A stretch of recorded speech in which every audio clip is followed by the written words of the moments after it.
하나님 품으로 보혈을 지나 아버지 품으로 보혈을 지나 하나님 품으로 한 걸음씩 나가네. 존귀한 주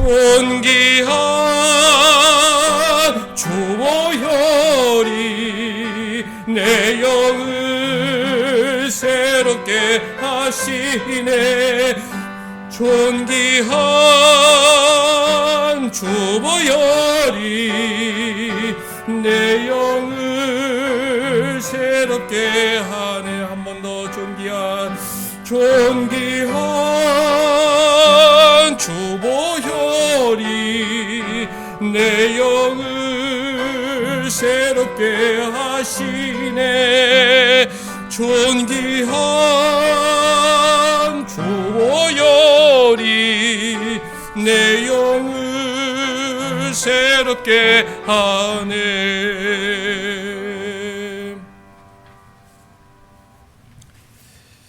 믿음이 연약한 자를 너희가 받되 그의 의견을 비판하지 말라.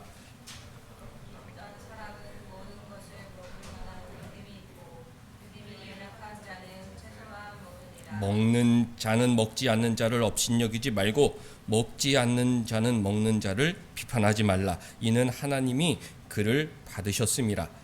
남의 하인을 비판하는 너는 누구냐?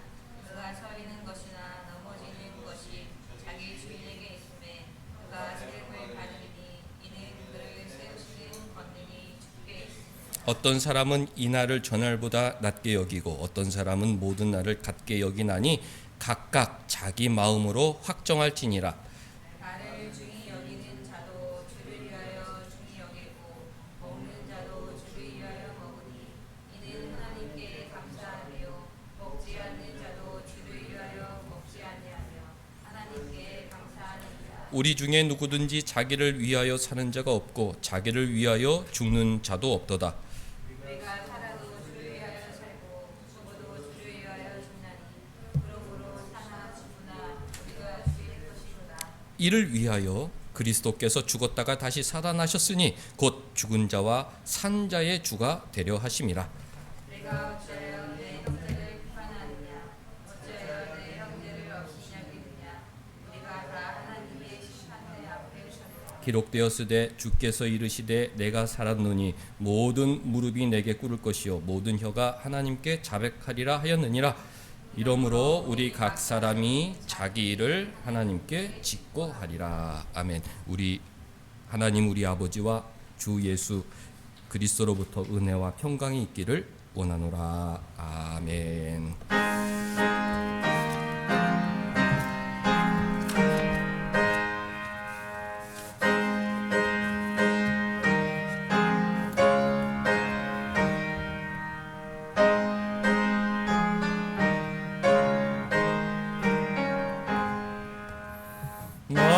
만복해 그너 하나님 온 백성 찬송 드리고 저 천사여 찬송하세. 찬송 성부 성자 성령 아멘.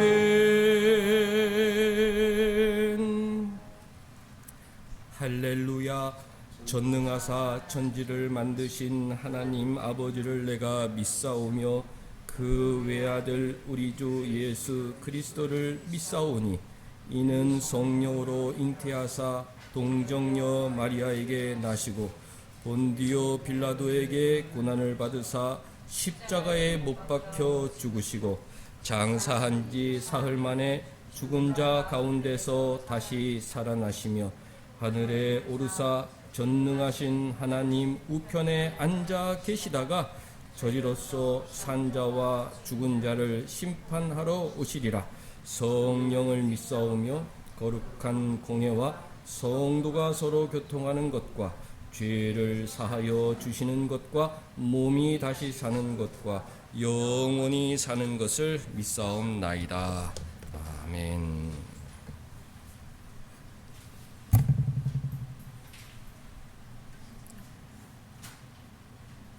내 영혼아 여호와를 송축하라. 내 속에 있는 것들아 다 그의 거룩한 이름을 송축하라.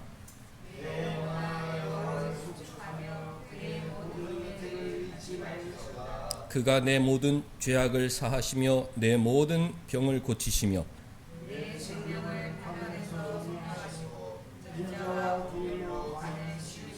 좋은 것으로 내 소원을 만족하게 하사 내 청춘을 독수리 같이 새롭게 하시는도다.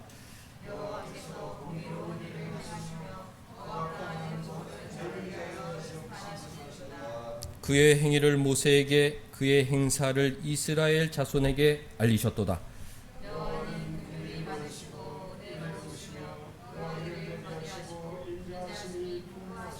자주 경책하지 아니하시며 노를 영원히 품지 아니하시리로다.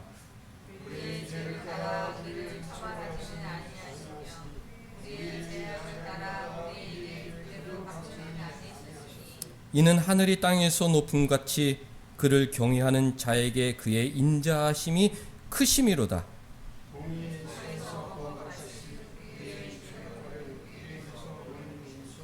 천천히 같이 아버지가 자식을 긍휼히 여김같이 여호와께서는 자기를 경외하는 자를 긍휼히 여기시나니. 아멘.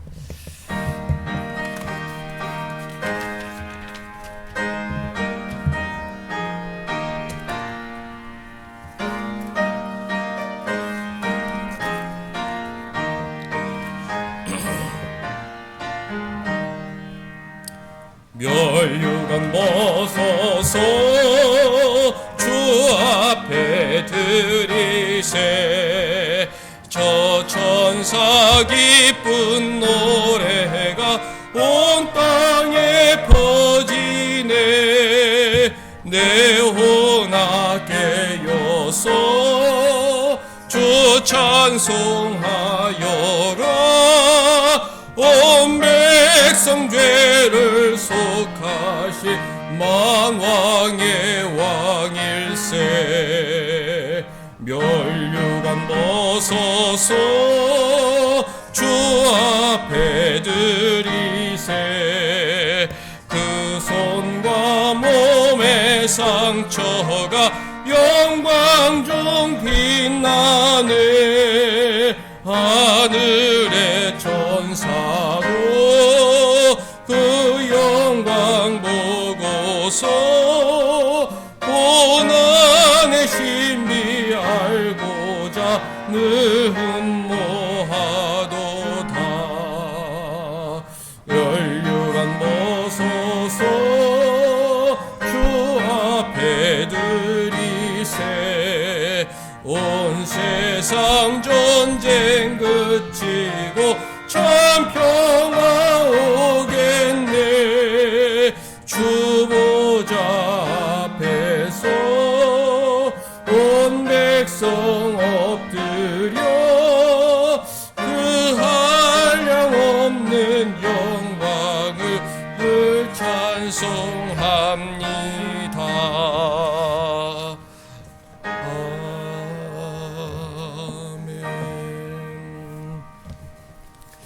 한 주간 우리의 삶을 돌아봅니다. 율법은 초등교사와 같다. 말씀은 초등교사와 같다. 우리를 그리스도께 인도하는 역할을 하죠. 말씀은 거울과 같아서 우리의 죄를 보게 해주고, 또 말씀은 진단서와 같아서 깊은 나의 영적인 병을 깨닫게 또 해줍니다. 또 성경은 영수증이죠. 우리가 범죄함으로 치료할 대가가 얼마나 큰지 가르쳐 주지만 또 주님께서 우리 대신 십자가 보혈로 다 지불해 주셨습니다. 그러므로 우리는 성경 말씀 앞에서 세상 법이 처벌하지 않는 양심의 문제, 내가 하나님 앞에 참 부끄러운 그런 교만과 이기심과 탐욕으로 살아가고 있다. 이게 죽을 때까지 늘 회개해야 하죠. 짧은 시간이지만 하나님 부끄러운 저를 용서하여 주옵소서. 회개하는 시간 갖겠습니다.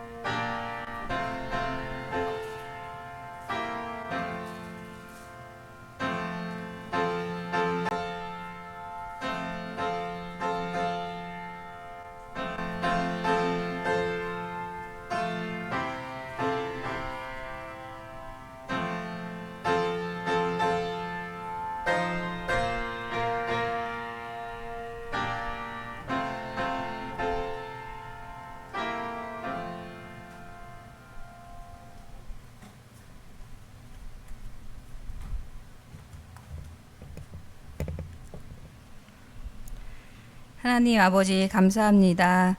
한 주 동안도 우리의 안고 서심을 인도하시고 주님 품 안에 살게 하시다가 이 시간 아버지 앞에 나와 예배하게 하시니 감사합니다. 허물 많은 저희들을 늘 한결같이 사랑하시고 지키시고 보호하신 은혜를 감사합니다.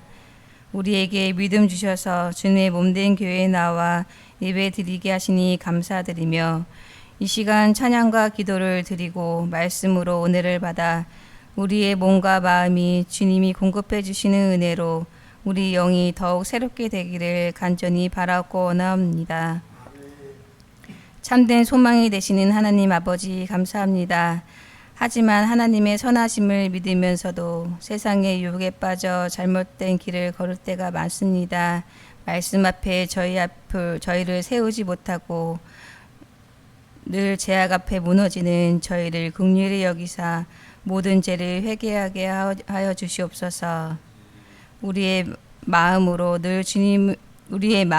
늘 주님께로 향하게 하시고 세상의 유혹에 귀 기울이지 않고 오직 하나님께만 향하게 하옵소서. 하나님만이 우리의 기쁨이 되시며 피난처가 되시오니 우리가 주님 안에서 늘 참 소망과 기쁨을 누리기를 원합니다. 온 사랑 가정들이 주님 안에서 참된 평화를 얻기를 원합니다. 서로가 위하고 의지하고 하나 되어 하나님의 선하신 뜻을 이루어가게 하옵소서. 우리 온 사랑교회를 세우시고 이끌고 계신 하나님 아버지, 우리 교회를 향한 주님의 뜻을 우리가 온전히 믿고 주님께서 세우실 일들을 기대하며 교회를 위해 기도하게 하시옵소서. 또한 특별히 온 사랑 어르신들의 건강을 지켜주시고 요양원에 계신 윤은석 집사님을 지켜주시고 박세감 목사님과 홍혜선 사모님의 건강한 몸과 건강한 정신을 지켜주시옵소서. 온 사랑 자녀들에게 지혜와 명철을 허락하시옵소서. 주의 자녀로 세상을 살아갈 때 세상의 권세에 굴복하지 않고 선한 리더로 당당하게 설 수 있도록 주여 인도하시고 지켜주시옵소서. 이 시간 말씀 앞에 우리를 낮추게 하시고 목사님을 통하여 하나님 말씀을 들을 때 우리의 마음이 변하고 움직여 세상에서 한 주를 승리하며 살게 하여 주시옵소서. 감사합니다. 예수님의 이름으로 기도드립니다.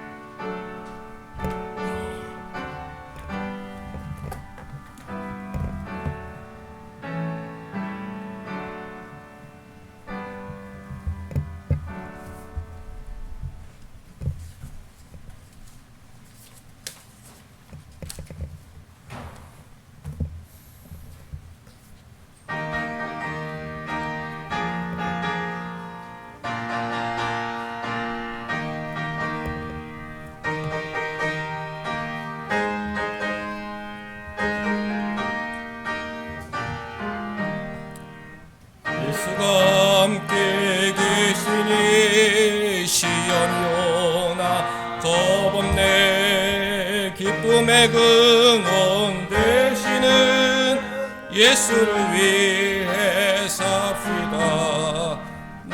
날마다 주를 섬기며 언제나 주를 기리고 그 사랑 안에 살면서 딴 길로 가지 맙시다.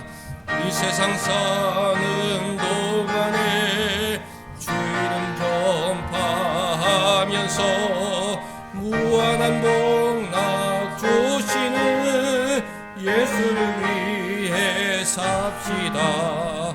날마다 주를 섬기며 언제나 주를 기리고 그 사랑 안에 살면서 딴 길로 가지 맙시다.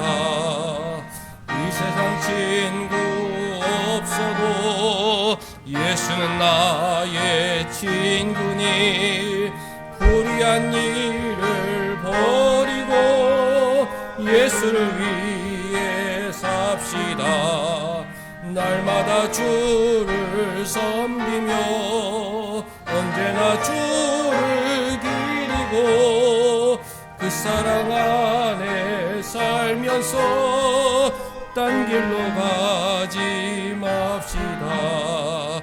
주께서 심판하실 때 잘했다 칭찬하리니 이러한 상금 받도록 예수를 위해 삽시다. 날마다 주를 섬기며 언제나 주를 기리고 사랑 안에 살면서 딴 길로 가지 맙시다. 아멘. 하나님 말씀 갈라디아서 3장 28절부터 4장 7절까지 우리 한 절씩 서로 번갈아 읽겠습니다. 갈라디아서 3장 28절 너희는 유대인이나 헬라인이나 종이나 자유인이나 남자나 여자나 다 그리스도 예수 안에서 하나이니라.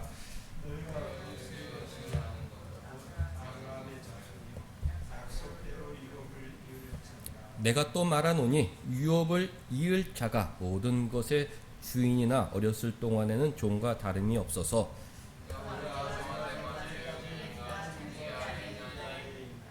이와 같이 우리도 어렸을 때에 이 세상의 초등학문 아래에 있어서 종노릇 하였더니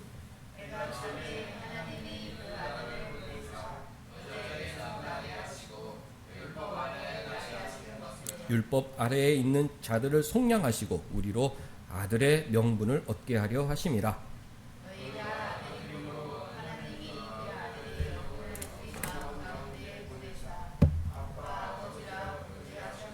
같이 그러므로 내가 이후로는 종이 아니요 아들이니 아들이면 하나님으로 말미암아 유업을 받을 자니라.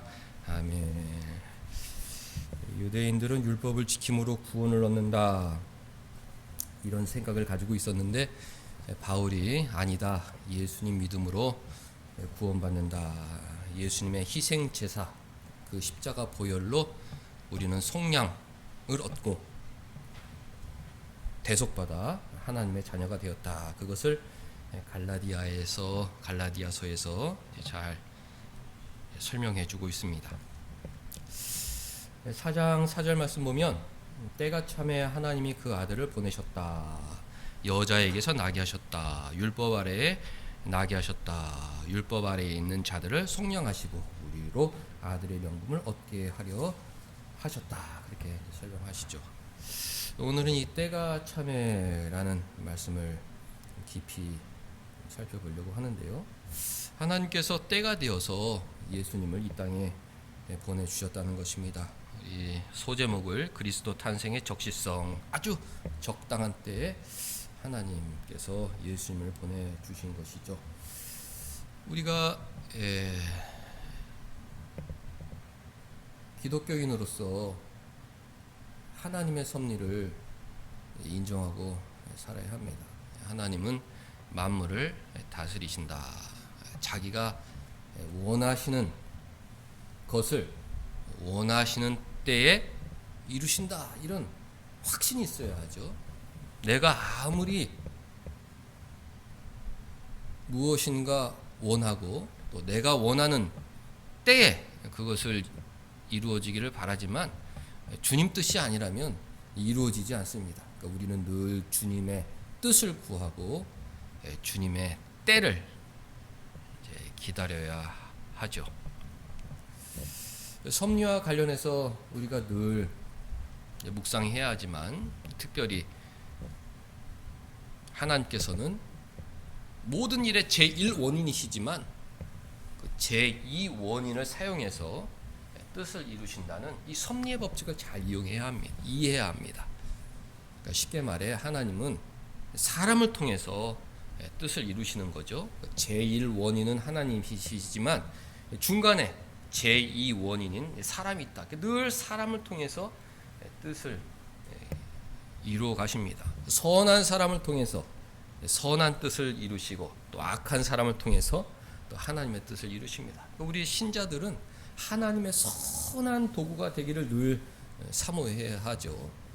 베드로도 실수할 때가 있었고, 나는 하나님의 뜻을 이루는 선한 도구가 되기를 원합니다. 나를 통해서 주님의 뜻을 이루어 주옵소서. 늘 나의 동기, 하나님은 동기를 보시잖아요. 나의 동기, 또 나의 자세, 그런 것을 늘 검토해야 됩니다. 하나님 아무리 생각해도 이것은 나의 욕심을 위한 것이 아니라 주님의 영광을 위한 것입니다. 이런 동기가 분명하면 하나님께서는 그 일을 기뻐하신다.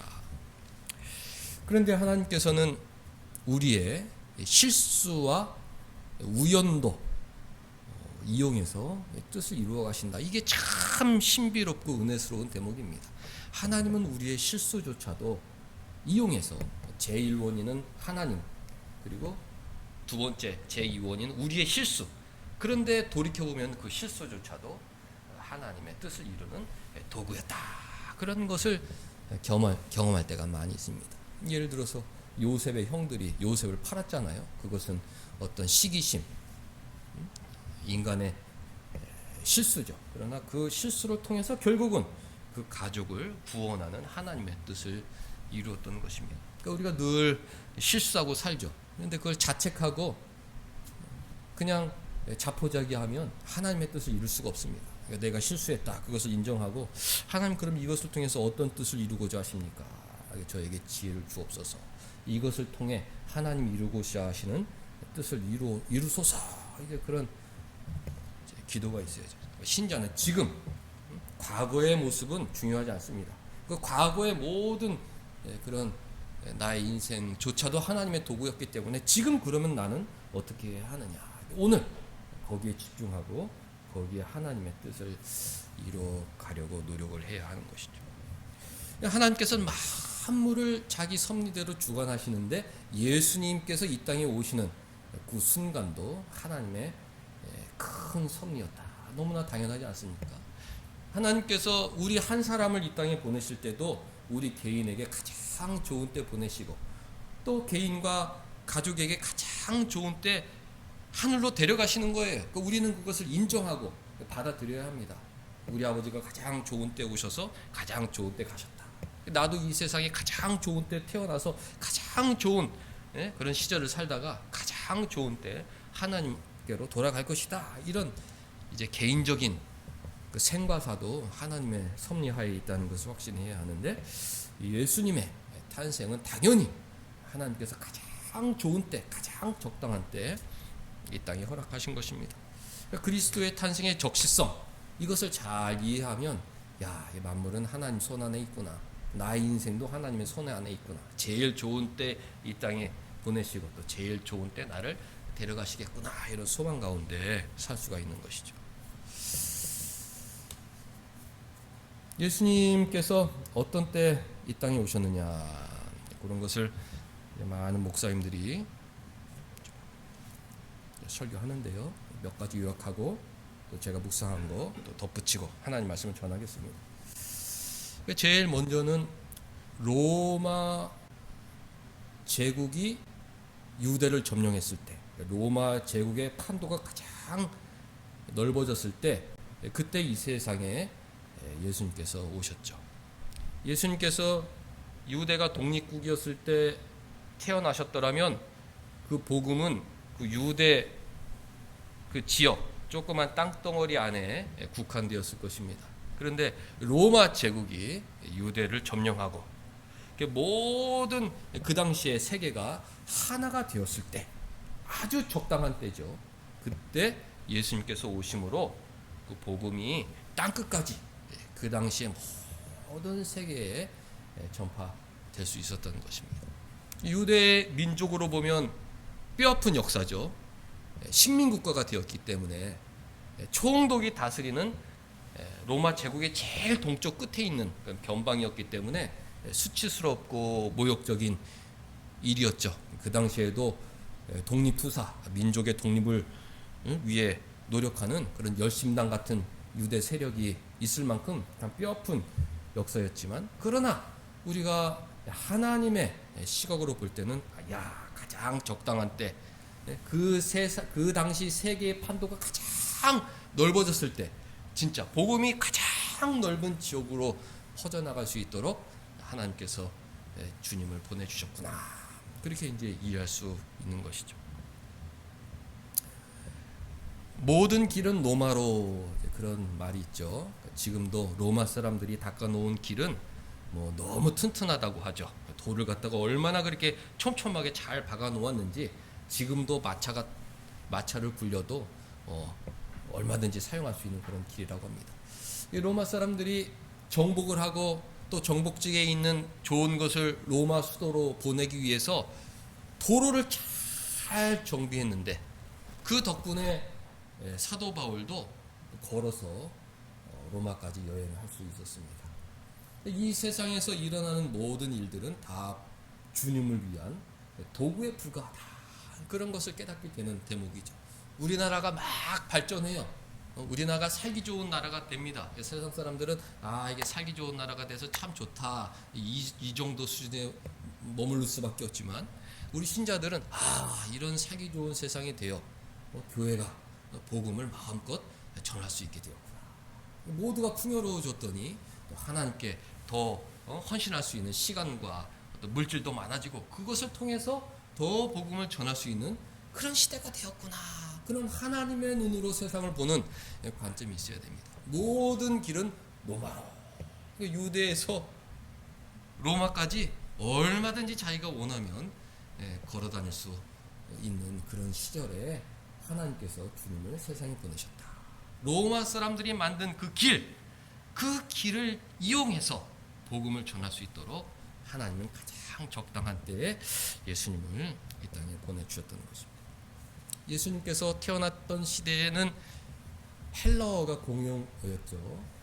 지금도 미국의 기배를 받았던 필리핀, 영어, 그 따갈로그와 함께 영어를 자유롭게 사용할 수 있습니다. 어릴 때부터 이제 그런 자연스럽게 영어를 배우면서 자라났기 때문이죠. 로마 제국에 태어났던 사람들은 그 유대말, 아람어뿐만 아니라 이제 헬라어도 자연스럽게 이제 접할 수 있어요. 그래서 자기네 나라 말도 하지만 헬라어도 이제 유창하게 구사하는 사람도 있고, 어느 정도 의사소통을 가능할 정도로 다 그렇게 배우는 시절이었습니다. 그래서 예수님의 제자들이, 특별히 헬라어를 잘 받은 사람들이 그 헬라어를 가지고 땅끝에 가서 복음을 전할 수 있었던 것입니다. 우리 신자들은 외국어를 왜 배워? 이렇게 생각해서는 안 되죠. 혹시 모를 누군가를 만나게 될지 모르잖아요. 어떻게 사용될지 모르잖아요. 그러니까 기회 있을 때 그런 애국어도 잘 배우면 좋습니다. 베드로는 헬라어를 잘 구사하지 못해 유대 사람들을 대상으로 목회했지만, 그러나 헬라어를 잘 구사했던 요한이랄지 사도 바울은 로마에 가서 라틴어와 헬라어를 사용해서 담대하게 복음을 전할 수 있었던 것입니다. 알렉산더 대왕이 동쪽으로 그래가지고 거의 유대 나라까지 정복을 했죠. 그 알렉산더 대왕이 했던 것은 헬라어를 다 전파했던 것입니다. 헬라의 철학, 헬라의 언어, 그리스죠. 그리스의 철학, 그리스 언어를 갖다가 그 당시 세계에 다 전파했고, 그 다음에 로마 사람들이 그 헬라 세계를 정복했는데 로마 사람들은 헬라어를 사용하도록 놔두었어요. 유대 사람들은 오랫동안 익혔던 그 헬라어, 그리고 주전 200년 전에 구약 성경책도 헬라어로 번역하는 그런 작업이 있었는데 그 성경책도 다 헬라어로 번역이 돼 있었어요.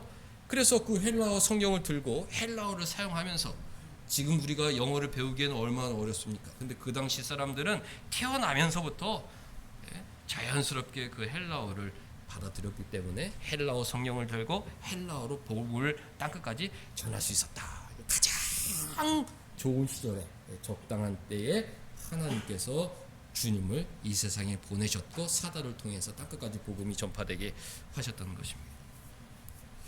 로마 제국은 가장 안전한 곳이었어요. 모든 길은 로마로, 그런 말도 있지만 팍스 로마라 이런 말도 있습니다. 팍스는 평화, 로마의 평화. 로마 제국에 사는 사람들을 그 누구도 건드릴 수가 없었습니다. 로마에는 25군단 강력한 군대가 있었기 때문에 그 밖에 있는 야만인들이 감히 쳐들어올 수가 없었죠. 안보와 치안이 좋은 시절이었습니다.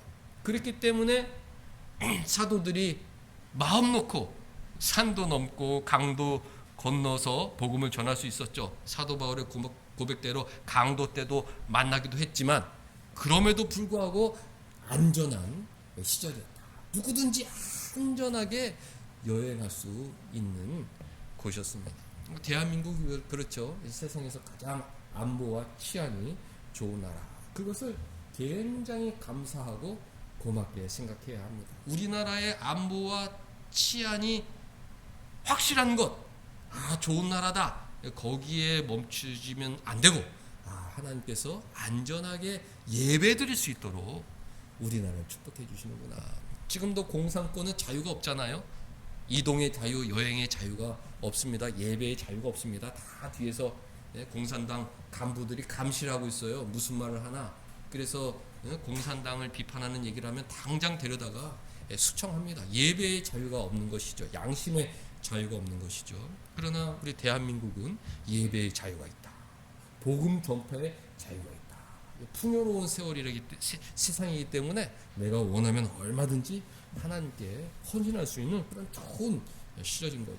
팍스 로마나 로마 제국이 그런 가장 좋은 시절이었던 것입니다. 25군단이 철통같이 그 로마 제국을 보호해 주었기 때문에 사도들이 마음껏 전도하고 또 예배를 드릴 수 있었던 것이죠. 그런 좋은 때가 참에 하나님께서 예수님을 이 땅에 보내주셨던 것입니다. 그 당시에는 유대인들이 로마 제국 각처에 흩어져 있었습니다. 디아스포라 유대인이라고 그러는데 유대민족은 참 시련이 많은 나라죠. 아주 오래전부터 아수르에 의해서 북이스라엘이 멸망할 때 다 끌려갔습니다. 바벨론에 의해 남유다가 멸망했을 때 다 끌려갔습니다. 그 이후에도 다 흩어졌죠. 로마 제국이 헬라 제국이 들어서고 로마 제국이 들어서면서 또 장사를 위해서 무엇을 위해서 다 로마 제국으로 흩어졌어요. 이 사람들이 무엇을 했느냐? 로마 제국 각처에 회당이라는 그런 기도 처소를 만들었습니다. 랍비들이 안식일마다 율법을 강론하고 또 그곳에서 기도하면서 그 유대인의 신앙을 지켜나갔죠. 그래서 이 복음 전파의 발판이 전 유럽에 다 세워져 있었던 것입니다. 전초 기저들이 다 세워져 있던 것이죠. 사도 바울이 전도 여행을 갈 때 제일 먼저 찾아갔던 것이 그 지역에 있던 회당입니다. 먼저 유대인들에게 복음을 전하고 그리고 또 그 주변에 있는 헬라인들에게 복음을 전하고 그들을 또 유대인 회당으로 초청해서 그곳에서 같이 예배드리고 그랬던 것이죠. 유대인들이 전 로마 제국에 분산되어 있었다. 그곳에서 회당을 만들고 하나님을 섬기고 있었다.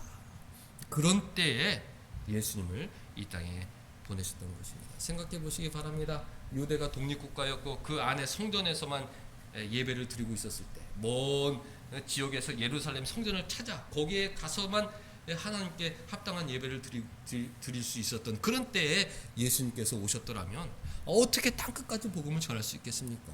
다른 나라로 건너가는 순간 잡혀가는 것이죠. 언어가 통하지 않는 것이죠. 몰래 여행을 다닌다고 해도 지금 공산권에 여행을 다니는 사람들처럼 누군가가 잡아갈지 모르는 그런 위협 속에 신앙생활을 했어야 하는 것이죠. 무엇보다도 안보, 치안이 확립되어 있지 않는 그런 여행길은 너무나 위험하죠. 그래서 안 갑니다. 복음 전파의 길이 애초에 차단될 수밖에 없었다. 하나님께서는 모든 것을 다 정비하신 것이죠. 몇백 년 전부터 유대인이 멸망할 때, 주전 586년에 유대가 완전히 멸망하는데 586년 전부터 다 유대인들을 세상에 뿌려놓고 너희들은 나중에 복음 전파의 밑거름이다. 가서 해당을 잘 세워라. 해당을 잘 세워놨죠. 400년경에 야 알렉산더야, 자 정복해서 헬라어를 전파해라. 헬라어를 다 전파했죠. 한 200년경에 율법 학자들 너네들 헬라어 성경을 구약 성경을 헬라어 성경으로 번역해라. 헬라어 성경으로 다 만들었습니다. 로마 사람들 야 너네들 로마 제국을 점령해가지고 거기 아주 안보와 치안을 갖다 확실하게 해라. 길도 닦아놓아라. 로마 사람들이 하나님의 종이 돼가지고 자신들의 탐욕을 위해서 길을 건설했지만 결국은 그 모든 것들이 복음 전파를 위한 하나님의 섭리였다. 우리가 고백할 수 있게 되는 것입니다. 당시 로마는 굉장히 타락한 문화였다. 사람들이 이 타락이라는 것은 이 보통 사람들 굉장히 고통스럽게 만드는 것이거든요. 이 사람들 마음속에 사람답게 사는 것에 대한 갈망이 있었습니다. 로마 전 지역에 사람들을 노예로 잡아다가 검투사로 만들어가지고 맹수와 싸움시켜 죽게 만들고 또 서로 싸워서 죽이는 그런 거에 탐닉하는 그런 세대였어요. 물론 로마 사람들 중에 그걸 혐오하는 사람도 있었겠죠. 나는 저런 격투기 싫어한다. 왜 사람들이 저렇게 하는지 모르겠다. 또 로마의 어떤 종교도 타락해서 어떤 그런 난잡한 성을 아주 그런 것을 내세우는 그런 아주 더러운 그런 타락한 이방 종교와 문화가 로마 제국을 이제 장악하고 있었습니다. 사람들이 그 타락 속에 신음하고 있었죠. 복음이 전해졌을 때 사람들은 야 이런 깨끗하고 아주 이런 좋은 종교가 있구나. 그걸 새롭게 받아들이게 되는 거예요. 때가 악해서 복음 전파가 되지 않을 것이다. 이렇게 생각하는 것은 너무나 짧은 이야기입니다. 때가 악할수록 사람들이 그 죄 아래 신음하기 때문에 우리가 복음을 전하고 바르게 사는 것이 무엇인지 알려주면 뜻있는 사람들은 그것을 기쁘게 받아들입니다. 근래 기독교를 좋게 생각하는 사람들이 많이 있다고 합니다.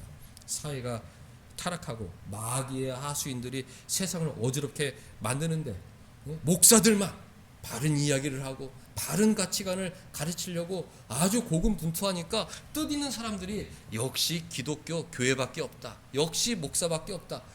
우리나라를 건강하고 우리나라를 바른 곳으로 인도할 그런 단체는 교회밖에 없다. 뜻있는 사람들이 그런 생각을 많이 하게 되는 것입니다. 로마에도 마찬가지였다. 아주 문화가 저급해지고 탐욕에 찌들고 사치 향락에 빠져들어 사람들 마음속에 알지 못하는 신음이 가득 찰 때 그때 하나님께서 예수님을 보내 사도를 통해 복음을 전파함으로 그들이 복음을 쉽게 받아들일 수 있게 되었던 것입니다. 황제들도 나중에 복음을 받아들이죠. 황제의 엄마도 복음을 받아들여요. 자기 자녀들을 기독교인으로 키우려고 애를 쓴 그런 일들이 많이 있습니다. 로마인들은 기독교인들을 고귀하게 생각했다. 자기 아들들을 로마 처자에게 결혼시키지 않으려고 했습니다. 왜? 그 로마 젊은 여자들의 사생활을 너무나 알기 때문에.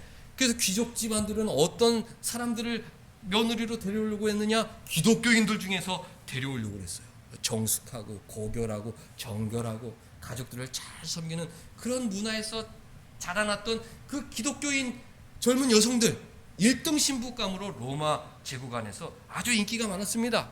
그래서 그 사람들이 시집가서 로마 귀족들에게 복음을 전하고 그래서 결국 로마가 기독교를 공인하는 그런 나라가 되었던 것이죠. 문화가 타락하고 세상의 죄악이 관영할수록 교회가 힘든 것도 사실이지만 그러나 그것도 기회다. 사람들은 바른 것을 추구하고자 하는 마음이 있습니다. 우리가 진리를 전파하면 세상 사람들은 교회에 호감을 갖게 되는 것이죠. 유대 종교가 그 형식주의 종교가 극에 달했습니다. 구약의 성도들도 율법을 의지해서 하나님과 교제하였죠. 제사를 드리면서 주님 이 어린 양에게 안수하오니 저의 죄를 용서하여 주옵소서. 그리고 제사 드리고 주님 이제 깨끗한 마음으로 살겠습니다. 늘 주님과의 그 심령의 청결함을 목표로 신앙생활을 했죠. 주님 감사합니다. 그런데 이것이 말라기 이후 400년 지나면서 거의 완벽한 형식주의로 변질이 되었습니다. 그저 이 짐승을 잡아들이면 하나님 기뻐하신다. 그리고 나는 의인이다. 이런 아주 하나님과의 그런 교제가 완전히 단절된 극도의 형식주의, 율법주의 종교로 타락하였습니다. 어느 정도 경건이 있었다면 예수님께서 오실 날이 늦춰질 수 있었을 거예요. 그런데 그 당시에는 대제사장부터 대제사장들 모든 랍비들까지 아주 철저한 율법주의, 형식주의 유대 종교에 탐닉하고 있었습니다. 그나마 경건하다고 평가되었던 니고데모조차도 아니 심령이 새롭게 된다는 게 무슨 말인가 이것을 이해조차도 못하는 그런 시대였어요. 소수의 경건한 사람들이 주님 오시기를 기다리면서 살아갔던 그런 영적인 암흑기였습니다. 말라기 이후 400년 동안 유대 종교의 암흑기였다. 모든 것이 철폐되고 모든 것이 새롭게 되어야 할 그런 시기였던 것이죠.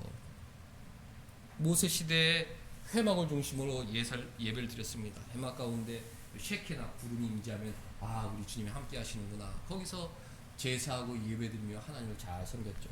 솔로몬이 성전을 지은 다음에는 성전 중심으로 온 민족이 하나 되어서 하나님을 섬겼습니다. 유대 나라가 망하고 흩어졌을 때는 이게 성전이 중요하지 않은 것이로구나. 그걸 비로소 깨닫게 된 거예요. 회당에서 우리가 진실하게 말씀에 순종하는 것이 이게 진정한 예배로구나.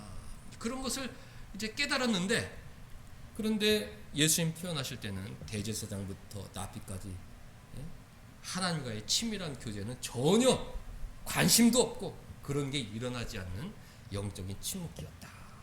이것이 가장 어떻게 보면 큰 의미죠. 하나님과 교제하기 위해서 주님께서 율법도 주시고 모든 종교 제도를 만들어 주셨는데 그 종교제도 테두리 안에서 하나님과의 친밀한 교제는 전혀 일어나지 않고, 그러면서도 자신들은 아무런 문제가 없다고 생각했던 그런 극도의 율법주의 형식주의 시대에 주님께서 세례 요한을 먼저 보내셔서 주님의 길을 예비하시고, 그리고 주님이 오심으로 말미암아 이 진정한 종교는 이런 형식이나 제사나 할례나 이런 것이 아니라 정말로 이 성령에 주신 은혜에 대한 감사와 그에 대한 반응으로서의 순종이구나, 그것을 깨닫게 하신 것입니다.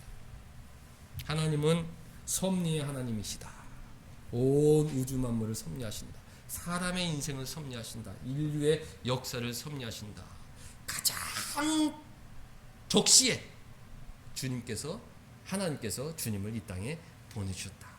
모든 것이 준비가 완료되었을 때 하나님께서 예수님을 보내주심으로 말미암아 인류 역사는 주후, 주전, BC와 AD로 갈리게 되고 모든 사람들이 예수 그리스도를 주목할 수 있게 만들어 주셨던 것입니다.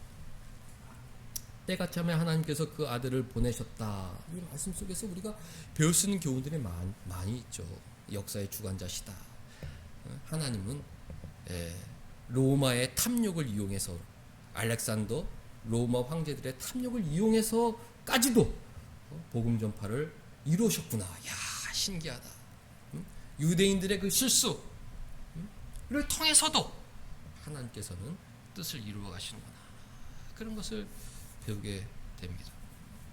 하나님은 인간이 어떤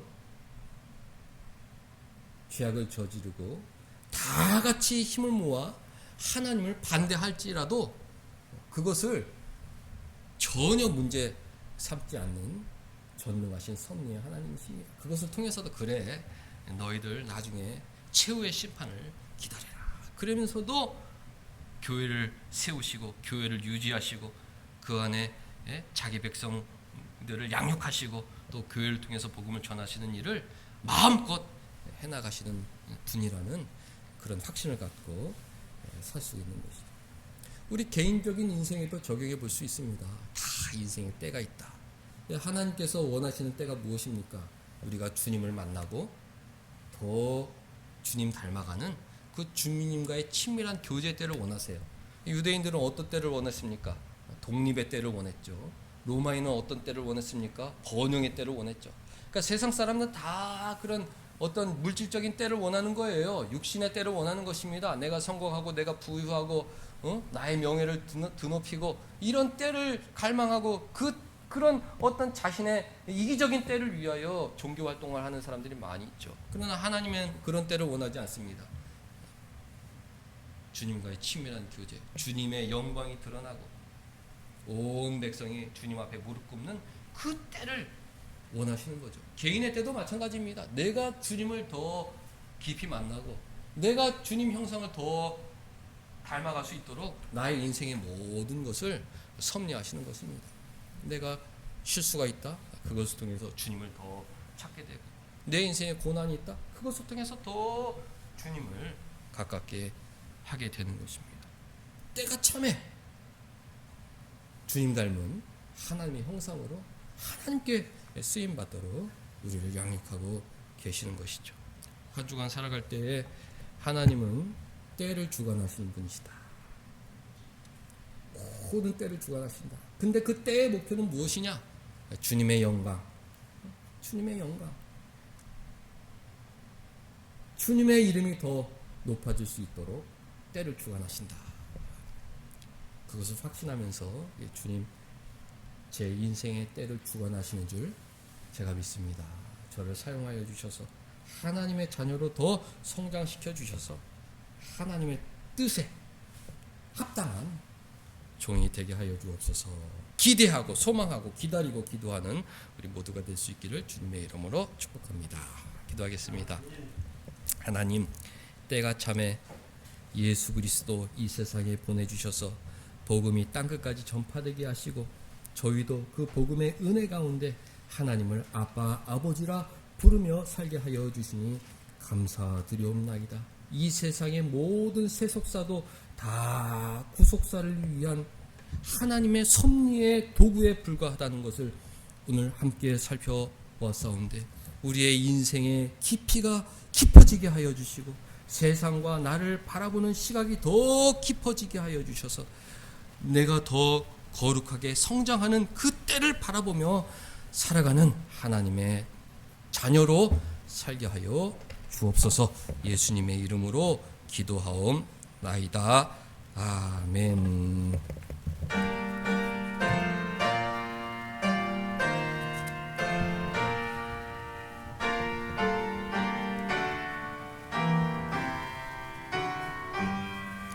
너 하나님께 이끌리어 일평생 주만 바라며 어려울 때 힘 주시고 언제나 지켜 주시리. 주 크신 사랑 믿는 자 그 반석 위에 서리라. 너 설레는 맘 가다듬고 희망 중 기다리면서 그네로시 주의 뜻과 사랑에 만족하여라. 우리를 불러 주신 주 마음에 소원하신다. 주 찬양하고 기도하며 내 본분 힘써 다하라. 주 약속하신 모든 은혜 내게서 이루어지리라. 참되고 의지하는 자 주께서 기여하시리. 아멘.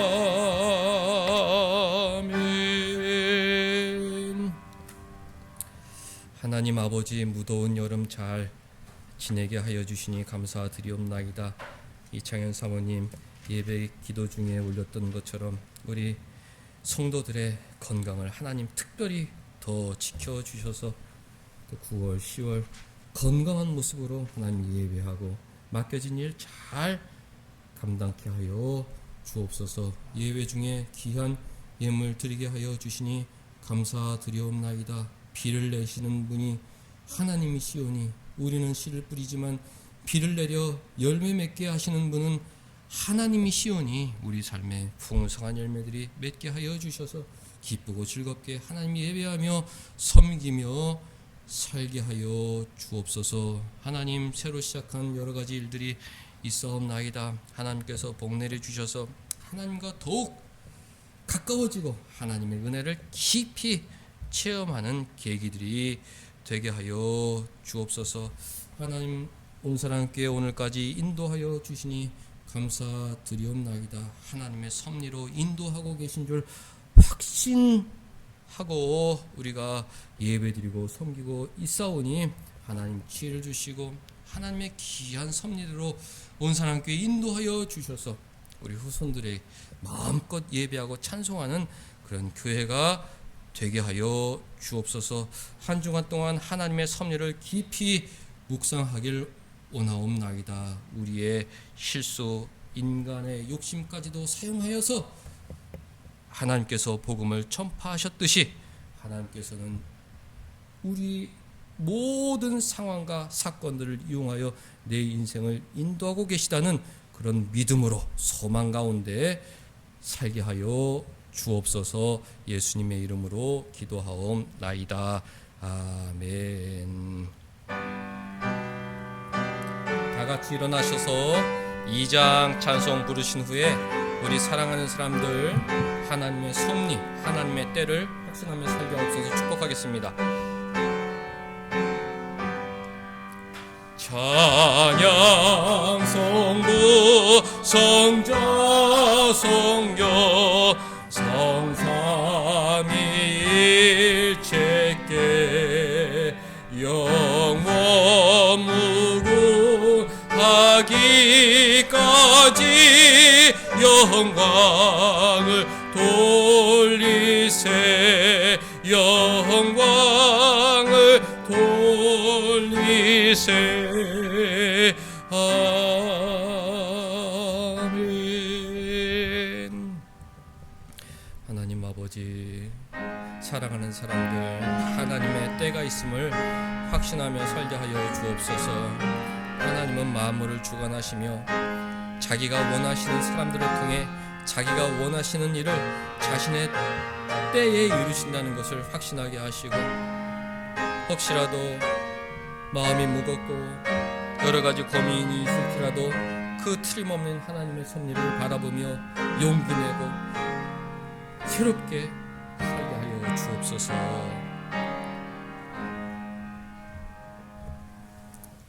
주 예수 그리스도의 은혜와 하나님의 사랑과 성령의 교통하심이 너희 무리와 함께 있을지어다. 아멘. 하나님, 제 인생을 하나님의 섭리를 의지하며 살게 하여 주옵소서.